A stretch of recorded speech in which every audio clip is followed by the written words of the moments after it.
To all the skeptics in the comments, I promise this is my actual biological voice you're hearing, not an AI, it's 100% organic. I haven't had a firmware update in years. Welcome to the intervention you didn't ask for, but desperately need. If you've been pacing your room like a caged tiger, because the secret final episode didn't drop at midnight, congratulations, you've officially lost the plot. I'm here to walk you through the wreckage of Conformity Gate, the moment a fandom decided that reality was a suggestion, and that poor writing was actually a 4D chess move by the creators. Let's break down these 6 stages of cinematic grief, with the cynicism they deserve. Let's start with the smell. Do you smell that? That's not the upside down, that's the scent of high-grade, industrial-strength copium. This theory wasn't born out of clues. It wasn't born out of a subtle Easter egg, hidden in the background of a scene. It was born out of pure, unadulterated grief. You guys were so underwhelmed by the finale, so genuinely offended by how mid it was, that your brains literally fractured. You couldn't accept that the Duffer Brothers just ran out of steam. No, that's too simple. Instead, you convinced yourselves that they sucked on purpose. Think about the mental gymnastics required for that. That's like eating a burnt steak at a 5-star restaurant and telling the waiter, "Oh, I see what the chef is doing. He's making a profound statement on the carbonization of the American dream." The secret, delicious steak is coming out in 20 minutes, right? No, Karen.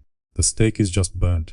You're treating the Duffer Brothers like they're some hybrid of Stanley Kubrick and Machiavelli, when in reality, they're just 2 guys who got tired of writing dialogue for kids who are now 30 years old. You invented Conformity Gate because the alternative that your favorite show ended with a whimper was too much for your fragile little hearts to bear. This isn't a theory, it's a security blanket, made of Reddit threads and desperation. You're not uncovering the truth, you're just a guy in a basement, trying to glue a shattered vase back together with spit and wishful thinking.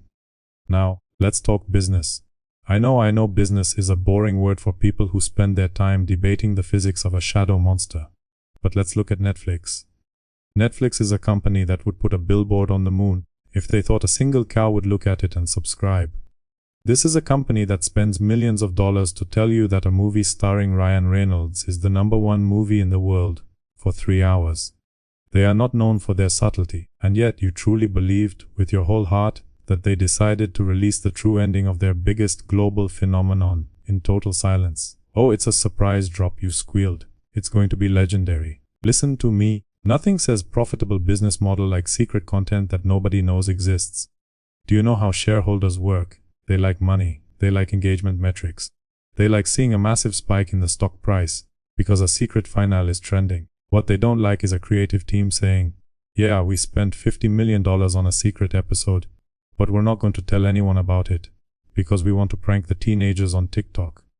That's not genius marketing. That's a professional suicide note.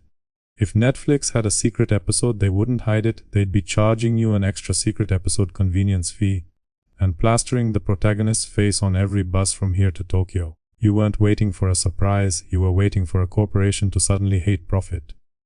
Good luck with that. There is a certain level of delusion that requires you to look at a person's face, hear them say the words, "This is the end," and reply, "I think what you're trying to say is, to be continued." Netflix and the Duffers were explicitly clear. They did the press tours, they wrote the tweets, they said, "This is it, these are the episodes. The story is concluded." And the fandom looked at that and said, "Clearly they're lying, because I didn't like how the Redhead's arc ended. I'm sorry, is Max's fate the new metric for universal truth? Since when did I'm dissatisfied with the writing become the creators are deep state operatives lying to my face?" You guys treated the episode count like a suggestion. You looked at a 9-episode season and decided that 8 was actually just a placeholder for your hopes and dreams. It's like ordering a 10-piece chicken nugget meal, getting 10 nuggets, and then sitting in the booth for 3 hours, waiting for the secret 11th nugget because the 10th one was a little dry. The manager isn't hiding a nugget in the back, Greg. You ate the meal, it's over, go home. Your inability to accept a finished product doesn't mean the product isn't finished. It just means you have the object permanence of a golden retriever. If you want to see a human brain short-circuit in real time, look at a Conformity Gate evidence thread. It is a work of art. It's the kind of extreme speculation usually reserved for people who think the earth is flat, or that birds are government drones. You guys were out here analyzing the color of a background character's socks to prove that a secret episode was coming. The clock in the background is set to 4 o'clock. That means on April 3rd the secret episode drops. No, sweetie. That means the prop master had 5 minutes to set up the room, and didn't think a bunch of internet sleuths would be zooming in 400% on a blurred piece of furniture. Sometimes a blue curtain is just a blue curtain.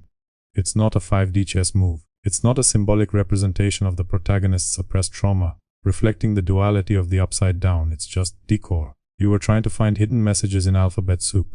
I found an S, an E, and a C secret episode. No, you found a noodle, Kevin. You've spent so much time looking for clues that you've forgotten how stories are actually told. Writers don't hide the ending of their show in the reflection of a spoon in season 2. They put it in the script. The fact that you had to reach this far proves that there was nothing there to begin with.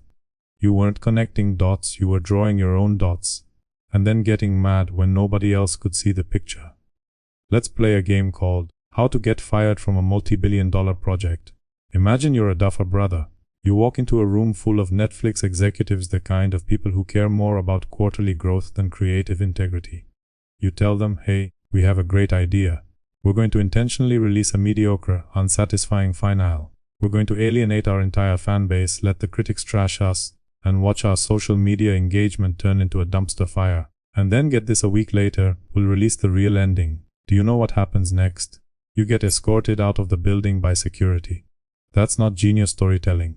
That's a hostage situation. No company in the history of entertainment has ever said, yes, please ruin our brand for 7 days as a prank. The amount of ego you have to possess to think that the creators would sabotage their own legacy just to give you a gotcha moment is staggering. You're giving them way too much credit. They didn't trick you into thinking the ending was mid. They just wrote a mid-ending. It happens. Even the best shows trip at the finish line looking at you, Game of Thrones. But at least the Thrones fans had the dignity to just be angry. They didn't try to manifest a secret season 9 where Bran becomes a dragon. They accepted the trash and moved on. You should try it sometime. Finally, we reached the January 7th hangover. The video frames this entire movement as driven by passion. That is the most polite, PR-friendly way of saying collective hallucination I've ever heard. It's like saying a guy screaming at a mailbox is passionate about postal services. It's cute that you cared. Really. It's adorable that you spent your New Year's resolution money on theories and evidence boards. But let's be real, January 7th came and went, and the only thing that dropped was the collective IQ of the subreddit. The disappointment wasn't just likely, it was the only mathematically possible outcome. Because you were waiting for something that didn't exist. You were standing in an empty field, waiting for a train that hasn't been built yet, on tracks you laid yourself. Channel that energy into a hobby that actually exists. Learn to knit. Build a birdhouse. Heck, write your own fanfic, where the redhead saves the world and everyone gets a happy ending. But stop trying to gaslight reality into giving you a different TV show. The show is cooked. It's over. It's done. You can't manifest a secret ending just because the real one felt like a soggy firework. Accept the mid and move on with your lives. Or don't.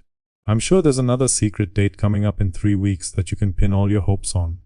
I'll be here with the popcorn when that one fails too.